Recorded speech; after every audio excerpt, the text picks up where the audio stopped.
Hello guys, मैं हूं कृष्ण कुमार और आप मेरे साथ हैं मेरे YouTube channel the Gurukul learning 772 पर। आ, मैं आपको बताने जा रहा हूं कि दिल्ली में जो स्पेशल एजुकेशन की वैकेंसी गेस्ट टीचर के रूप में आई थी अभी कुछ दिन पहले, तो उसका जो वेरिफिकेशन जो चल रहा था उसमें ऑनलाइन के थ्रू डायरेक्ट जिन लोगों ने फॉर्म फिलअप किया था तो उन्हें हुआ था क्या, डिपार्टमेंट से डायरेक्ट स्कूल का आवंटन किया गया था। लेकिन हुआ क्या कि उस गवर्नमेंट को दिक्कत आ रही है कि एक एक बच्चे ने जो फॉर्म फिलअप किया हुआ 5-5, किसी ने 8-8 फॉर्म फिलअप कर दिया है। तो सरकार के लिए मुसीबत हो गई। आप एक बच्चे को 8 स्कूल में कैसे डालना है, आप समझ सकते हो। तो पहली बात तो इस तरह की आप लोग गलती करना नहीं चाहिए। फॉर्म भरते हो तो या तो साइबर कैफे से फॉर्म भरवा लो, या भरते हो तो सिर्फ वो एक बार भरो। अब गवर्नमेंट के लिए दिक्कत ये हो गई कि गवर्नमेंट को यही नहीं पता चल रही है कि किस स्कूल में जो टीचर जा रहे हैं उनके सर्टिफिकेट डॉक्यूमेंट्स ही क्लियर नहीं हो रहे हैं। मतलब कहीं पे दिक्कत कुछ है, कहीं पे दिक्कत कुछ है, कहीं पे दिक्कत कुछ है। तो इस तरह से आप बच्चे को अगर मना करो तो बच्चे को दिक्कत है। क्यों? क्योंकि वो एक एक बच्चे ने 7-8 जगह अप्लाई कर रखा है। आप किससे किस स्कूल का आवंटन होगा। तो इसी स्थिति में सरकार ने स्पेशल एजुकेटर प्राइमरी की मैं बात कर रहा हूँ, मैं जो दिल्ली में जो स्पेशल एजुकेटर प्राइमरी की जो गेस्ट टीचर में वैकेंसी आई थी, तो वहाँ पे DOE ने एक लेटर मतलब विज्ञप्ति निकाली है। उसमें लेटर डाला है कि जितने भी कैंडिडेट हैं उनका वेरिफिकेशन आपको 16 से लेके 23 अक्टूबर तक होगा। तो 16 से लेके 23 अक्टूबर तक जिनका जिनका जिस भी डेट में हो, आप वेबसाइट पर जाकर आप इसको चेक कर सकते हैं। जो वेबसाइट्स है इसका deo.nic.in, क्या है, deo.nic.in। इस वेबसाइट पर जाकर आप अपना जो special primary teacher as a guest teacher apply किया आपने दिल्ली में, तो उसको आप देख सकते हैं कि आपका नाम किस डेट में आ रहा है इंटरव्यू में। तो इंटरव्यू में जो जाना है उसमें आपको जो जो डॉक्यूमेंट्स आपने ऑनलाइन फॉर्म फिलअप करने में आपने लगाया था, उसमें आपको क्या करना है कि आपको वो सारे जो आपने डॉक्यूमेंट्स लगाया था वो ओरिजिनल वहाँ पर लेके जाने हैं।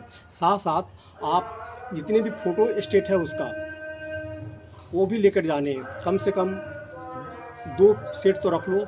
आप जितने भी आपने सर्टिफिकेट लगाया है उसमें क्या है कि ये तो PRT का है, तो PRT में आपको पता है कि क्या क्या जाना है। एक 10th और 12th दोनों का मार्कशीट है, प्लस आपका सर्टिफिकेट है, plus diploma in special education है तो वो आपको लगाने हैं। प्लस CT8 पेपर फर्स्ट आपने क्लियर किया है वो लगाने हैं। प्लस अगर कोई SC ST OBC से बिलोंग्स करता है तो उनको कास्ट सर्टिफिकेट लगाने हैं। तो इसी स्थिति में क्या है, जैसे कि किसी ने CT8, अगर CT8 पे किसी का 82 है या किसी का 90 है, तो 90 वाले को तो ज़रूरत नहीं है। लेकिन जो रिजर्व कैटेगरी में है उनके लिए क्या होता है, उसमें रिजर्वेशन मिलती है, CT8 में मिलती है और वैकेंसी में मिलती है। तो वैसी स्थिति में आप जितने भी डॉक्यूमेंट्स हैं आप उसको पूरा अपने पास रख लें और उस डेट में वहाँ पर जाएं। और जितने भी डॉक्यूमेंट्स हैं उसका फ़ोटो स्टेट हर का आपको 2 सेट होना चाहिए। 3 फ़ोटो आपको ले जाने हैं और RCI का रजिस्ट्रेशन भी चाहिए उसमें। पता है जिस समय आपने फॉर्म फिलअप किया था उस समय RCI जिस भी डेट तक का था, है नहीं, वो आपको वहाँ पर लेके जाने हैं। या किसी का एज ख़त्म होने वाला है लेकिन उस समय आपने फॉर्म फिलअप किया था, एज था उस समय, तो आपको वो चीज़ तो चाहिए। अब बात का अगर चीज़ कोई मंगाता है डिपार्टमेंट तो आपको अंडरटेकिंग लेकर वो सर्टिफिकेट बाद में शो करना पड़ता है विदिन 2-3 डेज़। तो जो आपने फॉर्म में फिलअप कर रखा है वो सारे डॉक्यूमेंट्स चाहिए। और अगर आपका जेन्युइन आपने उसमें डाल रहा है तभी आप जाओ इंटरव्यू देने में। अगर आपने फेक डाल रखा है कि मेरा मार्क्स इतना है और है नहीं, तो वहाँ पर जाने से कोई फ़ायदा नहीं है कि वो वहाँ पर मैच करते हैं। अगर सेम आपका चीज़ नहीं, जैसे कि ओरिजिनल सर्टिफिकेट में आपका मार्क्स परसेंटेज कुछ और आ रहा है और वहाँ पर जाने पे देखने पे कुछ और आ रहा है, तो आपको वहाँ से रखेंगे नहीं। क्योंकि आपको वहाँ पर ये कहा जाएगा आप टीचर हैं तो आपको इतना नहीं पता है कि परसेंटेज आपका क्या है। तो ऐसी स्थिति में आप वहाँ पर जा ही नहीं अगर आपने फॉल्स डॉक्यूमेंट्स रखा हुआ है तो। क्योंकि एक ही स्टूडेंट ने कई बार 7 बार 8 बार, किसी ने 5 बार, किसी ने 3 बार, ऐसे करके डॉक्यूमेंट्स मतलब उसमें लगाया है या गलत अलग स्कूल में डाल मतलब ये किया है। ऐसी स्थिति में सरकार के लिए प्रॉब्लम हो गई है और इसी की वजह से 8 दिन का ये इंटरव्यू रखा गया। 16 से 23 आप समझ सकते हो कितनी बड़ी समस्या गवर्नमेंट के लिए हो गई। नहीं तो एक दिन में पूरा निपट जाता ये चीज़ें। क्यों? क्योंकि सीटें तो 450 ही थी। अब 450 सीट के लिए 2 बार तो गवर्नमेंट ने उसमें वो निकाल दिया कि आप अपने स्कूल को ज्वाइन करो। उसके बावजूद भी सरकार के लिए सरदर्दी बन गई।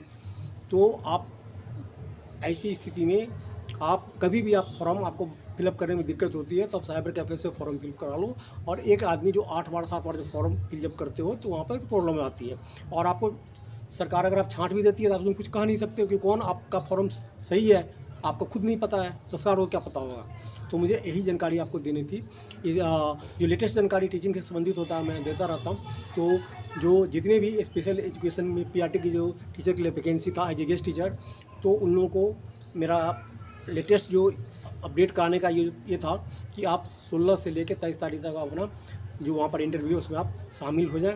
और मैं दूसरी बात ये कहना चाहता हूँ, अगर आप किसी भी टीचिंग एग्ज़ाम की तैयारी कर रहे हैं जैसे कि डीएसएसबी की जैसे आने वाली है, या आपका बिहार में हो रहा है, या किसी स्टेट की सीटेट की तैयारी कर रहे हैं, तो सीटेट के लिए मेरा जो आप शायद मेरे से नहीं जुड़े हैं तो आप जुड़ सकते हैं। मेरे चैनल का नाम है द गुरुकुल लर्निंग 772। इस पर आप जो मेन टॉपिक होता है इसको मैं डालता हूँ। जो एजुकेशनल जो साइकोलॉजी इसका टॉपिक मैं इस पर डालता रहता हूँ। प्लस अगर आप बिहार शिक्षक बहाली वहाँ जो प्रक्रिया चल रही है 9th 11th 12th, उसके लिए मैं जीएस लेकर आया हूँ। जीएस में सारे सब्जेक्ट होते हैं, आपको पता ही है, हिस्ट्री है, ज्योग्राफी है, पॉलिटी है, इकोनॉमिक्स है, बायोलॉजी है, बॉटनी है, केमिस्ट्री है, ये सारे सब्जेक्ट जीएस में आ जाते हैं। तो एक तो मैं जीएस कराता हूँ, और दूसरा जो करंट अफेयर्स है, अगर आप एसएससी हो, सीजीएल हो, या बैंकिंग हो, या कोई अदर जो पीसीएस एग्ज़ाम है, तो उसके लिए आप करंट अफेयर अगर आपका कमज़ोर है या आपका जीके कमज़ोर है तो हमारे चैनल द गुरुकुल लर्निंग 772 को आप सब्सक्राइब करें और उस पर आकर हमारे साथ आप जुड़ सकते हैं, पढ़ सकते हैं। और जो मेरा ये वीडियो है आप देख सकते हैं, और दोस्तों के साथ, आप फ्रेंड्स के साथ उसको आप शेयर कर सकते हैं। तो इन्हीं बातों के साथ मैं अभी का जो वीडियो ख़त्म करता हूँ, और फिर नेक्स्ट वीडियो में हम आपको मिलते हैं। Thanks for watching.